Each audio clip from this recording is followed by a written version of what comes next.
You're listening to The Luxury Item, the podcast on the business of luxury and the people and companies that are shaping the future of the luxury industry. Here's your host, Scott Kerr.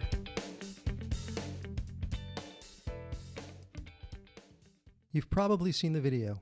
This past July 4th, Facebook chief Mark Zuckerberg posted a wacky video featuring him deftly skimming along atop an electric surfboard on an idyllic-looking lake, toting the American flag as John Denver's anthem, "Take Me Home, Country Roads," plays as a soundtrack. Well, Zuckerberg isn't the only one that's been having fun on the water these days.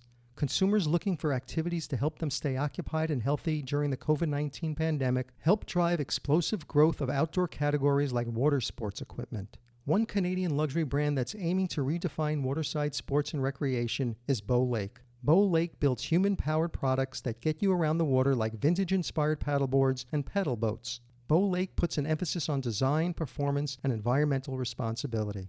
The co-founder and CEO of Beau Lake is my guest on The Luxury Item. Paul Lavoie launched Beau Lake in 2017 with a twofold mandate: to provide luxury waterside recreation products and to use its platform to assist water charities with their objectives. Paul is an entrepreneur, advertising executive, designer, film director, and a lover of lakes. Before starting Beau Lake, Paul was chairman, chief creative officer, and co-founder of marketing agency Taxi in Montreal, Canada, where he guided it to be a perennial awards contender. Throughout his 30-year advertising career, Paul has helped launch brands like BMW, Mini, Nike, and McDonald's. He has been honored with numerous awards for his outstanding contributions to advertising and design. Now his focus is building the Beau Lake brand into a global luxury reference. Welcome to The Luxury Item, Paul. Thank you, Scott. It's a pleasure to be here. Thank you for joining me. Where in Canada does this podcast find you? I am on a pristine lake north of Montreal in the Laurentian Mountains. The name of the lake is called Lake Echo. Lake Echo. Oh, it sounds beautiful. Well, I want to thank you for coming on the show. What was your vision for Beau Lake, and what made you think that there was a business opportunity here? Well, I wasn't thinking of a business opportunity at the moment of conception of this brand. In fact, I was actually sitting on the dock of this lake, Lake Echo, and it was kind of a hallmark thing. It sounds a little corny, but it's actually what happened. Early morning, sitting on the dock, dangling my feet in the water, the mist, all that stuff. And as often happens, just struck by the impossible beauty of it all, feeling alone and one with nature. And then bang, moment was shattered. And out came around the corner of the bushes came this plastic pedal boat. It was garish and it was yellow, and it really was an intrusion. And the moment was lost. So I thought about that over the next couple of weeks, and I started noticing, more and more cheaply made kind of water toys. They were kind of abundant, and I did a little simple research, and it kind of led to the question. The question was, what if there were waterfront accessories that actually looked good? And then what if there were products, Scott, that were inspired by nature rather than obscuring its beauty? And again, did a little bit more research, and I realized there was really one company that was focused on waterside luxury, and there Beau Lake was born out of that. And our vision, to answer your question, is really to be the go-to brand for luxury waterside experiences around the world. So what year was this? Well, this actually happened 20 years ago. And I thought, okay, I got to do this. But then I was building an agency network, and I was on my way, and I was moving to New York City to open our New York City offices, and then Amsterdam, and blah, blah, blah. It was only years later, after selling the company to WPP, that I revisited this idea. And it was still an empty gap and an opportunity. And this was, I guess, 2017, and we started selling our first products in summer 2018. So we're relatively young. I mean, is luxury waterside recreation equipment really a high-end niche market, or do you think there's potential, to be something broader than that? Like, what is your business model? Well, the first idea is just to make beautiful products for, customers who kind of appreciate design and craftsmanship and therefore, obviously we are in the higher price spectrum in our respective categories. But we are expanding from waterside toys into lifestyle accessories. And so you'll be able to buy into the Beau Lake experience from, as little as a $50 water bottle to a $20,000 boat. So, I think it'll be a little bit more accessible, but we're, definitely focused on doing things, sort of upgrading the experience of the waterside experience. And your tagline for Beau Lake is "The water is calling." And I've read that you refer to Beau Lake as a water company. Why does water matter enough to people to actually create a brand narrative around it? Well, Beau Lake is a for-profit company, and we have investors, and we're focused on growth and all those good things. But essentially, Beau Lake has really a twofold mandate, as far as I'm concerned. It's obviously to provide luxury waterside recreation products, but it's also to use this platform, Scott, to assist water charities with awareness and or like financial support. So the mantra I've written is the water is calling, and the water is calling you to play, to enjoy the water, swim, whatever. The water is also calling for some help. So whether it's cleaning up shorelines with our partner Surfrider, or providing fresh water in developing countries, is also part of our larger mandate and purpose in life. And for example, we're quite excited about this. We're just launching a Beau Lake water bottle. The world does not need another water bottle, but I think this may be of interest because for $50, you get a bottle. A family of 5 gets water and proper sanitation for 20 years. And that's all managed by Matt Damon's charity, Right. water.org. And we're looking for other ideas to link our products to specific water causes. And I think that's a good way. I think, taking care of water is just good business for us. We're in the water business. Yeah. And I know the water bottle is probably the least expensive of all the products you sell. So what is the current lineup of Beau Lake products, these waterside toys that you were talking about? Well, we have currently in our quiver 4 classic hardboards, the Malibu, the Muskoka, the Tremblant, and the Rapid. And we are just launching an inflatable ice up called the Newport. All our products are named after lakes or bodies of water or bays. And another product Wait, that's those are inspired. paddle boards, right? Yeah, those are all paddle boards, Right. hardboards. And then we have finished prototyping a beautiful mahogany pedal boat. And we're calling it the Saint-Tropez because it's really been inspired by a pedal boat that was made in the 40s and 50s in the south of France. And we tested it on this lake, actually. I actually sold one to one neighbor, and then 5 other neighbors bought them. So I think there's an appeal for this. And I'm very proud of what we've done with this product because, like I tell my friends, there may be 6 vaccines in the world, but there's only one beautiful pedal boat, Right. and that's the Saint-Tropez. Oh, Scott, if someone could figure out how to help me get these beautiful pedal boats on Central Park Lake, that's a dream. That would be beautiful for Central Park as well. And then also we're just launching a small collection of soft goods, so hats, shirts, and towels. We're just getting into that market Right. slowly. Yeah. And it sounds like you're creating this Beau Lake lifestyle brand. So what is that lifestyle? How do you picture that Beau Lake lifestyle? Well, it all started by the reimagining the paddleboard. So we were inspired by those classic runabouts in the 40s and 50s on Lake Tahoe, up here in the Muskokas, and we just wanted to recreate that classic look. So we developed a sort of a proprietary production process, and spent a lot of R&D in trying to perfect the quality and durability of these products. But the Beau Lake experience is an experience that harks back to simpler times in the 50s, kind of a Mad Men sort of feel to it. When I first saw the Beau Lake products, the first thing I thought of is I could see Don Draper owning all of these products. That's it. That's it. So the first collection, when you created the first collection back in 2017, what was the process of creating it? Like, what was the process that you went through? Well, I worked with two designers, Lee Klein and another group of designers. Steve Killing is a nautical boat maker, and now we're working with a fabulous designer out of Portland, Peter Zinn. And design is very much part of the process, but manufacturing as well. But the idea was, our our work, our sort of company is focused on design and marketing and manufacturing, and we outsource our manufacturing.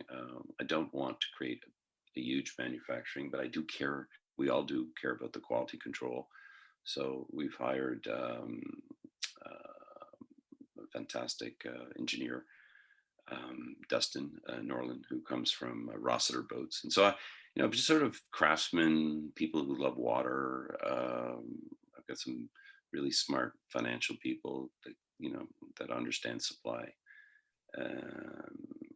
chain, and just trying to populate a very small group of very highly talented people that can really take that vision and bring it to life in products that people will desire. So how was what was the process like creating those first pedal boats and paddle boards? Well, you mean the manufacturing Yeah, just the process? whole, just the whole process from, design and, how long did the whole process take? And what were some of Well, it took. the rough patches that you hit? Oh, my rough patches. Yeah, rough patches. There's been a lot of them. Well, because when you're doing something that hasn't been done before, we had to work with manufacturers, and we did a lot of testing, and there was a lot of trial and error to get the kind of product. And we still think that we can enhance our product. So it's basically working with designers and closely with manufacturers to try to bring that kind of pristine, kind of cool, sort of high gloss, beautiful wood finish to life in the first iteration of Beau Lake, which were paddle boards. We also, they have to be durable, and they have to float, Right. and they have to be light. And so there's some other issues that are challenging, but the group really came together, and there was a lot of passion. And we started with our first couple of boards. They didn't sell very well. I mean, there are a lot of people wrote about them, but again, what's very important in any launch is creating awareness. But fortunately, we were able to get a lot of earned media through this companies like Wallpaper and Forbes, and Rob Report wrote some beautiful articles, and that has helped us grow. And of course, my background is marketing and brand, and I've been able to do my part in this with this team to really bring Beau Lake to life as a brand, and to sort of tell the narrative, tell the story. Yeah. And as a marketing veteran, you know that, many traditional companies don't release products without extensively testing every creative decision. Did you do any research around the market, the consumer, the concept, the name, the logo design, any of those things before you launched? Well, certainly we took note of what was trending in the waterside category, Scott, but only to steer in the opposite direction. It's like, because if I had done focus groups and asked what we should be doing, we would now be producing the kind of down market, cheaply made products currently flooding the market, and I would definitely not be on this show. Instead, we focused on the gap. We focused on the gap in the luxury market for waterside products. And here's another thought. I mean, I have a lot of experience in marketing, but marketing is important. I'm not dismissing it. Data and understanding consumer behavior is very much part of the success of any launch. But you have to use intuition. You have to use your smarts. Research is a rational exercise, Hmm. whereas the luxury market is an emotional one. Right. So you have to marry data with intuition. You get confused there. You have to have a point of view. If you're coming out with a product or service, you have to have a point of view. You have to have a larger purpose, and you have to do something that's different. The world doesn't need more stuff. The world needs, but the world is always open to enhancing their experience, and definitely in the time of the pandemic and COVID, where there's been this exodus to nature. There's been a need for the kind of products that we're selling. Sad that about the pandemic, happy for the company. It's like Right, right. there was a bit of more relevance there. And the thing that made me laugh last year is the real estate market, the new mantra, which is location, location, isolation. And design seems to be the essence of all your products. It draws heavily from, mid-century aesthetic, which we talked about, that Mad Men look and feel. Look, what is the inspiration behind the design of Beau Lake's products? Well, it's a vintage look, um, but with new manufacturing, detailing. But it's a look that brings together the sort of authenticity of essential materials, the wood, the chrome, the leather, and but it also has that carefree spirit of a simpler era. Mhm. Uh, and I think the result of what we're doing is classic and timeless, and we're going to keep our focus on that. What is the main aspects that are taken into consideration during the whole design process? The design process is basically essentially bringing materials together in a way that work. And I always come back to maybe the Bauhaus theory, which is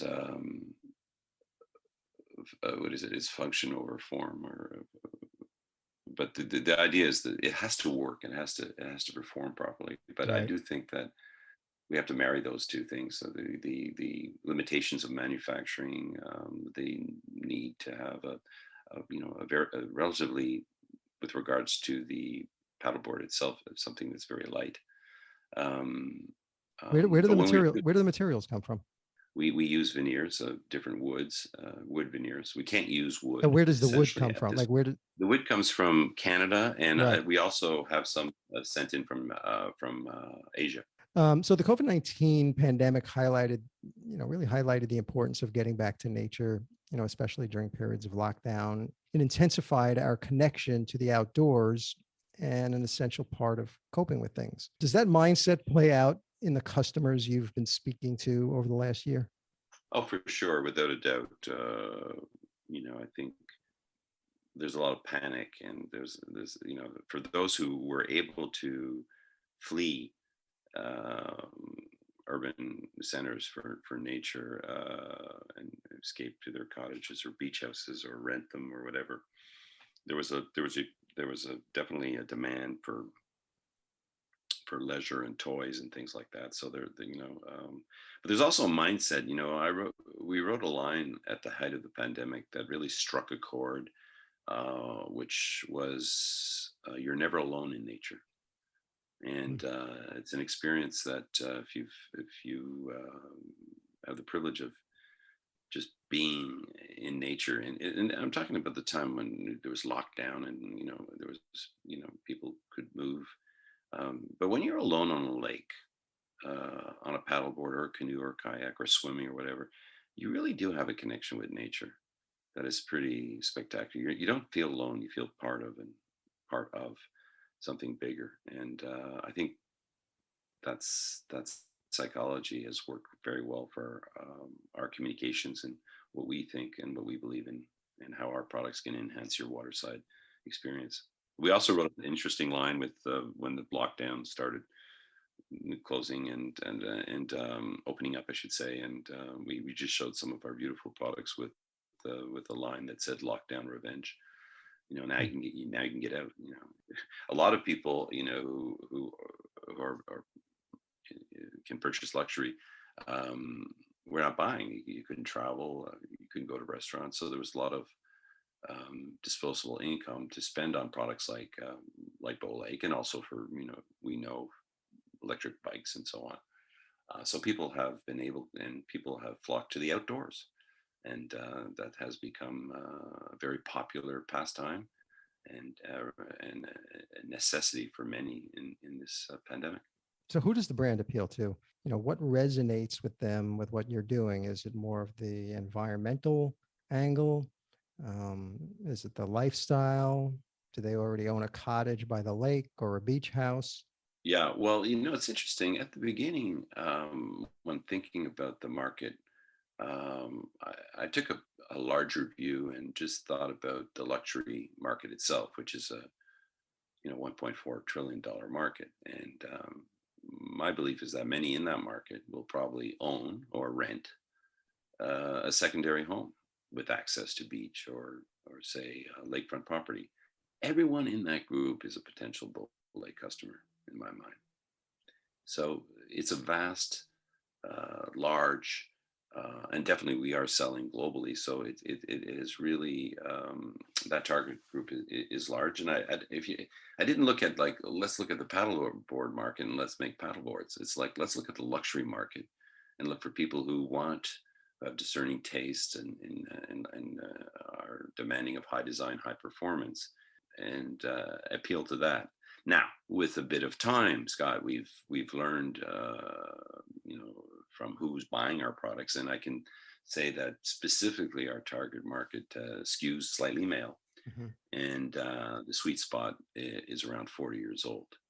And luxury for this customer, at least my understanding in talking to our customers and trying to understand what is important to them. This younger sort of luxury buyer they're less about status, what I own, look what I have. They're more about experience and self-expression. And I think Beau Lake fits that profile. Mhm. It's high design, it's high performance, healthy lifestyle. It's also a non-motorized sport, and that respects the environment. So there's a bunch of pillars there that seem to be tugging at this target group.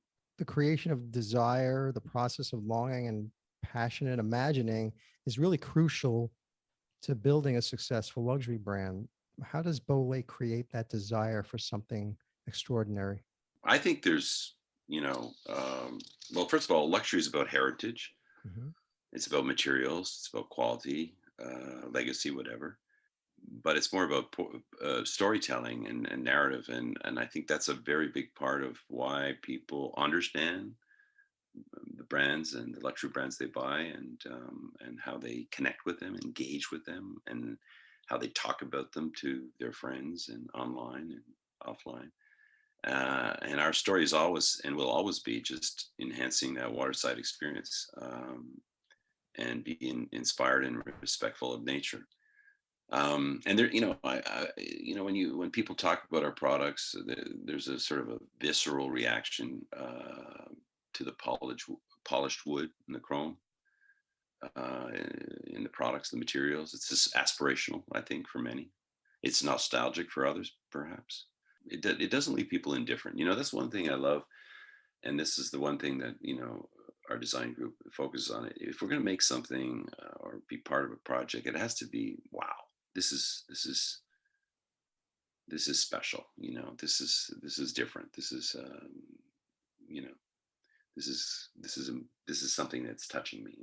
I feel this thing. I see it, but I feel it, and I think that's something that we're trying to create with the products that we make.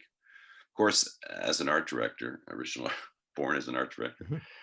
use the obviously I understand the power of photography and images, and the power of Instagram and Facebook, and I think we've used these tools to create awareness and an appreciation of and curiosity to our brand. And also we've been working with partnerships with Ulysses Nardet and others that have helped expose our brand as well. And in association with some of these luxury brands, just by its association, we Yeah, by the have rub been off. a rub off feel. Yeah, you got it. So, when you were running the taxi agency, you were responsible for both helping your clients build their brands and actually building your own agency's brand. Anything different about your approach to building a consumer brand when it's your own versus when it's your ad agency's client? Well, it's interesting. I've worked on so many brands. I've just really had a fabulous ride, and I really enjoyed the career in design and advertising. And And yeah, I've helped build and introduce a lot of big brands and small ones too. And it's great to create your own brand, and that's what this project of Bow Lake is. It's about building our own brand. I'll tell you a story, Scott. At the very early part of this building this brand, Bow Lake, I was on the phone with a creative director from a digital agency, and I caught myself saying, "Make the logo bigger." I said, "Damn, I'm a client. I'm a client." And that's a true story. I just said, "Oh my God, now I know. Now I know what they were saying. I know the feeling." Well, when I worked at Taxi, I wrote a mantra for the company that was doubt the conventional, create the exceptional. It was always about challenging the status quo, and it was extremely successful. I believe that we were able to, with that kind of philosophy, create a higher standard of work, and we attracted, I believe, the main ingredient, which was the people, the workforce capable of delivering on that promise. And I draw on that. I draw on that. How can we challenge what's out there, and how can we not just challenge it for challenge its sake, but how can we then take that energy and create something exceptional on the marketplace? So it's kind of like act two for me. It's the same kind of philosophy, is trying to Yeah. make things better. The other thing I learned, I always sort of was always in the back of my mind, was a question to myself was, are you thinking big enough? How can we make this special? And I still to this day use that. What has been some of the business or leadership lessons that stand out to you from Taxi that you've applied to growing Bow Lake? It's really about pulling back, looking at the marketplace, looking at the consumer, understanding what's out there, and challenging stereotypes and conventions, and doing it in a way that we can make something absolutely exceptional, and doing it differently. Being different is a huge advantage for a brand, especially a challenging brand like ours. So while creating the company structure, many successful entrepreneurs referenced other successful companies who have progressed with the same sort of structure that they were looking for. I've read Warby Parker founders reference Zappos for customer service and Apple for product design. Do you borrow from any other successful businesses and interpret whatever they're doing and make it yours? Well, for sure. I mean, there's so many interesting, compelling, smart entrepreneurs out there, and they have inspired us by what they've been able to accomplish, and what they've said. But I have to say, my favorite sort of quote from an entrepreneur, and something I use definitely at Bow Lake with our crew, is something that Steve Jobs once said. He said, um, "Let's make a dent in the universe." Mm-hmm. And I've kind of repurposed it, Scott, but I've replaced the word dent with the word ripple, because it's more relevant. But Bow Lake has big ambitions, and to be a global reference for waterside luxury, and to bring attention to the plight of water. If we can achieve that, well, we will make a ripple in the universe, and it's a great objective for the people who are working with us, to do bigger things. I think a company needs to have clear, specific tasks, but it has to have a larger purpose, and that's our purpose. And if we do that, as I said, we will make a ripple in the universe, and it's something to look forward to strive for. And just before you talking about your collaboration with Elise Naudin, the Swiss watch maker, their roots are essentially in the world of marine watches. So tell us about that partnership with this luxury brand, and what values do you look for when you collaborate with a brand? Yeah, that was a very successful collaboration for both companies. I'm very, very happy that we did that. Ulysses Nardin, well, first of all, it's a very impressive company. It has a beautiful pedigree. It has a water pedigree, if you like, with its diver watches. Philippe and Francois Xavier are doing an excellent job there. Mhm. Really, you know, taking a little of the dust off that brand and bringing it into relevance. I think it's always been a successful brand, but I think it's more successful with them at the helm. But choosing a partner, to your question, Scott, it starts by choosing companies that have common traits and common objectives. In the case of Ulysses Nardin, there were many. First of all, I'm a customer, so I believe in the product. If I have the product, if I have the watch, then I have I'm already a fan, and I think that says a lot. But they're also their attention to detail and craftsmanship. They're disruptors of sorts, and we are too. And they love and respect water. But I also love their anchor logo. Yeah, it's beautiful. Which look great on our paddleboat. We work with other companies, and they ask us, "Hey, can you put the logo on?" And we don't put logos on our boards. We're not like a Formula One car. And I think by putting the logos on, you kind of neutralize that the aspect of the classic sort of mid-century design and stuff like that. Typography on that board also adds to it, so we can't do that. And but the Ulysses Nardin logo has got an anchor on it. It looks cool, and it looked great on our paddleboard. So it was a good fit. And those watches, it was a small line of watches. I think they sold out in 24 hours. The board. That's what I heard. Yeah, and I was proud to see a picture at Wempe on Fifth Avenue this morning. Actually, somebody sent me a picture of our board with in their showroom with the Ulysses Nardin watch. It was quite impressive. So what can we expect from Beau Lake in the coming year as you build out this Beau Lake lifestyle you have? Anything else that you could share? Well, the Adirondack chair we made was sold out, and but I think we can do better. I think we do better with that chair, and we've actually hired a designer, and we're working on designs now, and we're really trying to get this out. We'll probably be making them in the U.S. actually, and we're quite excited about that. And as soon as I can, I will definitely share with you. Well, the goal remains the same for us in the next year or two, as I had on that dock experience, is upgrade anything we feel that we can bring to market, accessories and toys, and in surprising ways. We're really focusing on quality in manufacturing. We're focused on producing more and more of our products in Canada, in the US, in North America, if you like. Always, the job of increasing awareness is important. I think that's always on the agenda every day. Continually make friends with luxury brands with the common traits like Ulysses Nardin. We also work with Safe Harbor as a partner. Safe Harbor is the largest marine operator in the world, based in the US. And we also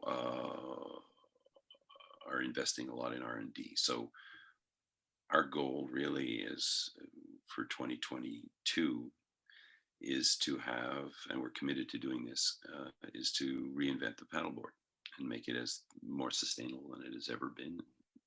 If it can be 100% sustainable, it will be.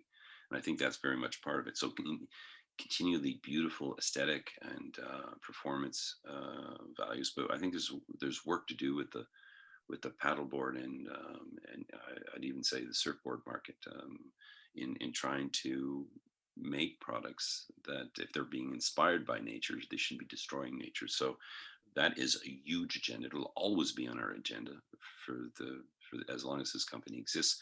But we're working on that right now, and we're quite excited about that.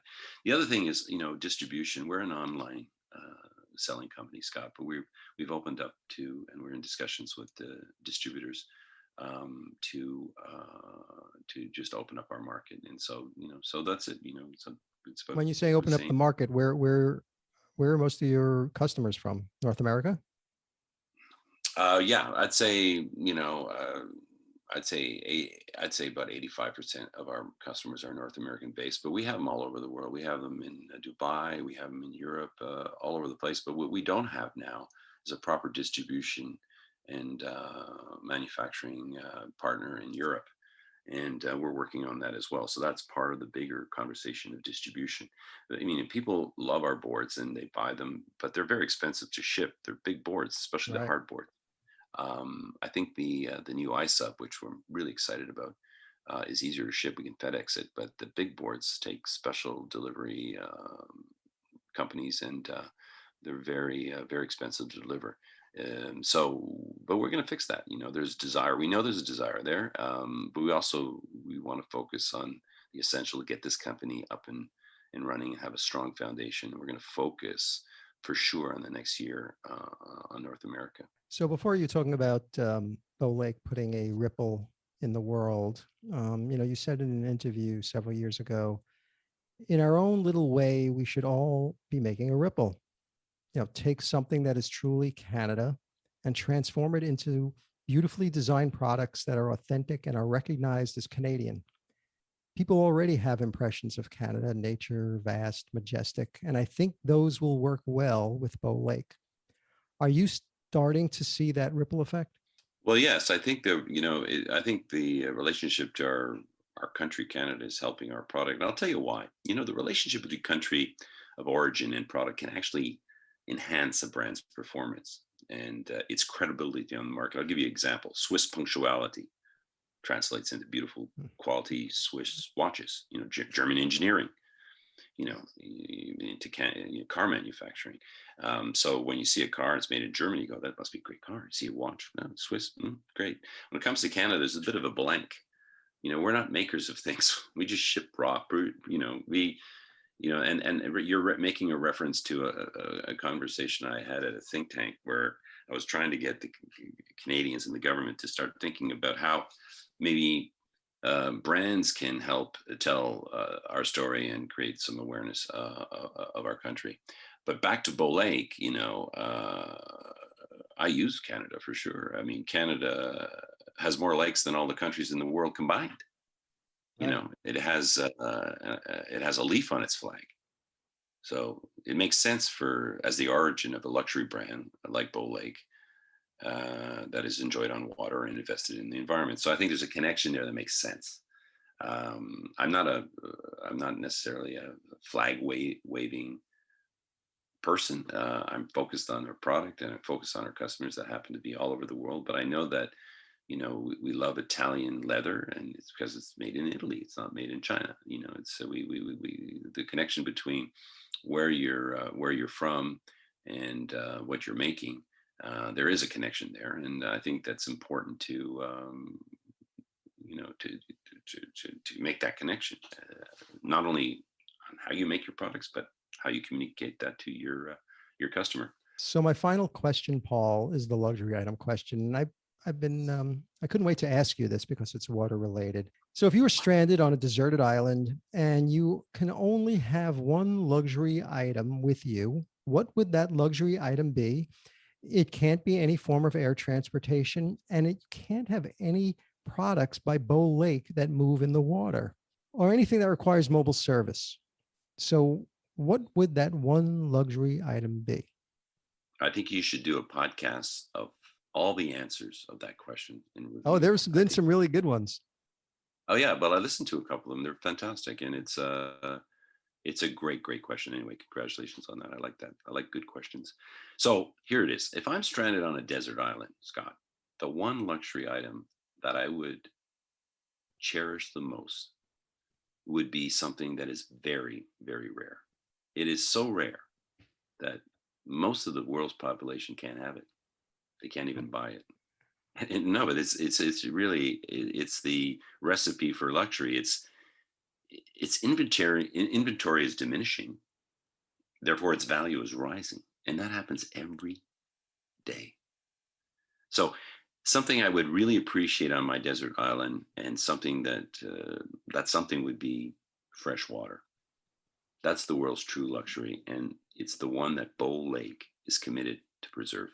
You're such a brand guy. So the water that would be surrounding you would be fresh water. If all the water around was fresh water. Is that what you're saying? Then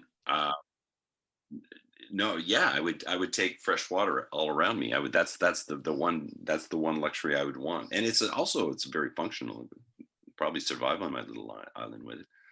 See, people don't see water as a luxury, but it really is. It really is diminishing. It's really, inaccessible to 30% of the population. And, our shores are, are getting full of garbage. The oceans are full of plastic. I mean, I think that it's good business, like I said, and the most important luxury. I mean, look at the lakes that are evaporating all over the world. It's a luxury. Paul Lavoie, co-founder and CEO of Beau Lake, thank you so much for joining me on The Luxury Item. Thank you, Scott. It's been a pleasure.